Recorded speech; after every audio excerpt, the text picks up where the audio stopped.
The Night Cage. Attention, mesdames et messieurs, jeu d'horreur, thématique un peu creepy, qui joue en solo. Vous pouvez être sûr que Marc-Antoine va être au rendez-vous pour faire une critique de jeu-là, c'est sûr. Checkez-moi ça, comment c'est spooky. Vraiment, vraiment content d'avoir reçu ce merveilleux jeu de Smirk and Dagger et Smirk and Laughter. Je sais pas trop, il y a comme les deux sur la boîte. Et en tout cas, ceci étant dit, ce jeu est une promesse extraordinaire au niveau de l'histoire que ça va raconter et au niveau des mécaniques slash de l'exploration qu'on va y faire. Suivez-moi bien, on est dans un jeu coopératif ici, où est-ce qu'on va jouer des petits bonhommes dans des labyrinthes. Déjà, je suis super excité. Donc, tu vas te promener dans un labyrinthe et à chaque fois que tu vas te déplacer sur une nouvelle tuile, tu vas venir chercher des tuiles qui sont ici et ça va révéler, comme vous voyez, on est un petit... je vais vous le rapprocher comme ça, vous allez mieux voir. On est une petite chandelle comme ça et ça va toujours révéler vers les sorties. Donc, si j'ai deux sorties, et comme ça, OK, moi je choisis, OK, je vais le mettre dans ce sens-là parce que je vais pouvoir aller de l'autre côté. Et une nouvelle tuile ici. Oh, c'est une porte de sortie parce que l'objectif du jeu, ça va être de trouver des petites clés en métal comme ça, que chaque joueur et joueuse autour de la table ait sa petite clé et que tout le monde se rende devant la porte avec la clé. Par contre, à chaque fois qu'on se déplace comme ça, ben, ça va faire de la noirceur autour de nous. Et tranquillement, on va passer au travers du paquet de tuiles qui est là. Quand on aura fini, si toutes les personnes ne sont pas rendues à la porte, ben, la noirceur nous engouffre et on meurt d'une mort lente et douloureuse. J'adore!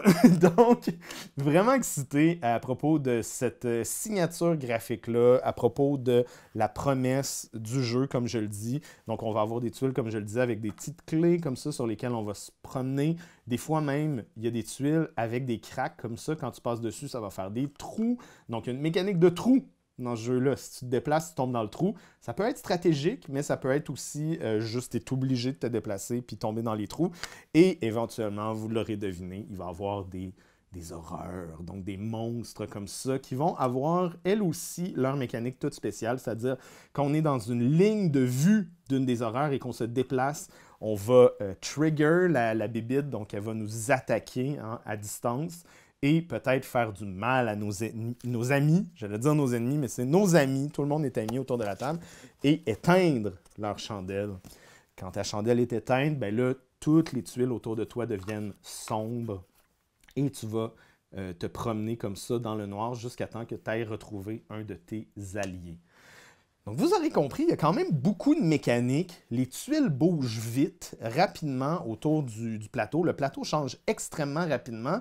Et premier gros point faible du jeu, c'est sa mise en place. La mise en place, de trouver les bonnes tuiles, parce qu'il y a énormément de tuiles, il y a beaucoup d'extensions à même cette boîte-là, là, donc différentes manières de jouer, de rejouabilité, donc beaucoup de monstres différents, même des monstres immenses que tu peux mettre, comme ça, pour venir bloquer une grosse partie. La mise en place est très fastidieuse, très longue, c'est difficile de faire la différence entre ce petit monstre-là, puis ce petit monstre-là, ben là, c'est ça, c'est deux monstres, mais vous comprenez que démêler tout ça, c'est tout un chiard, et se rappeler de toutes les petites mécaniques, c'est assez complexe. Par contre, ils ont pensé à tous les petits coquins.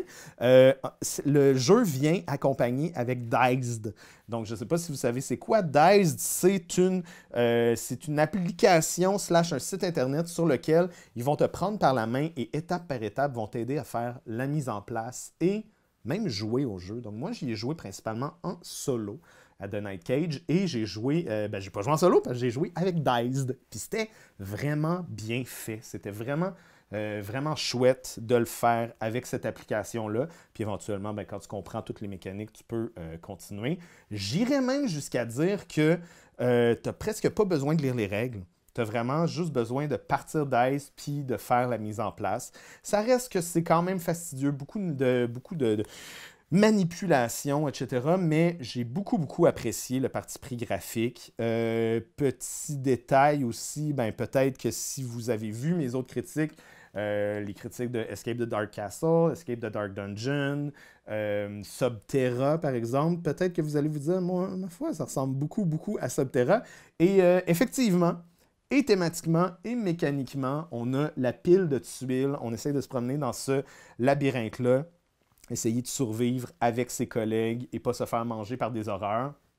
Je viens de vous résumer les deux jeux en même temps. C'est vraiment les mêmes types de mécaniques que Subterra.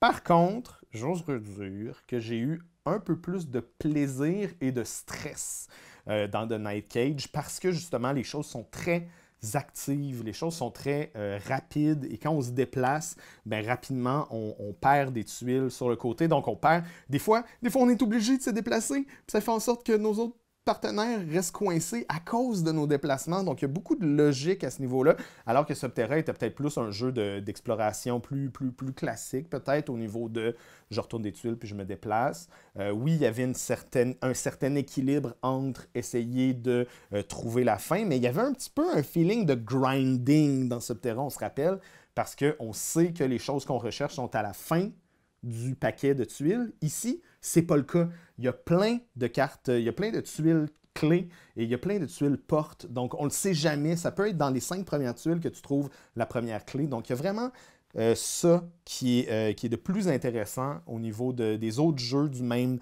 genre. Sinon, je vous dirais que, il y a le gros plateau, il y a beaucoup de stock. Un petit peu overproduce par bout. T'es comment, j'ai-tu vraiment besoin des clés en métal?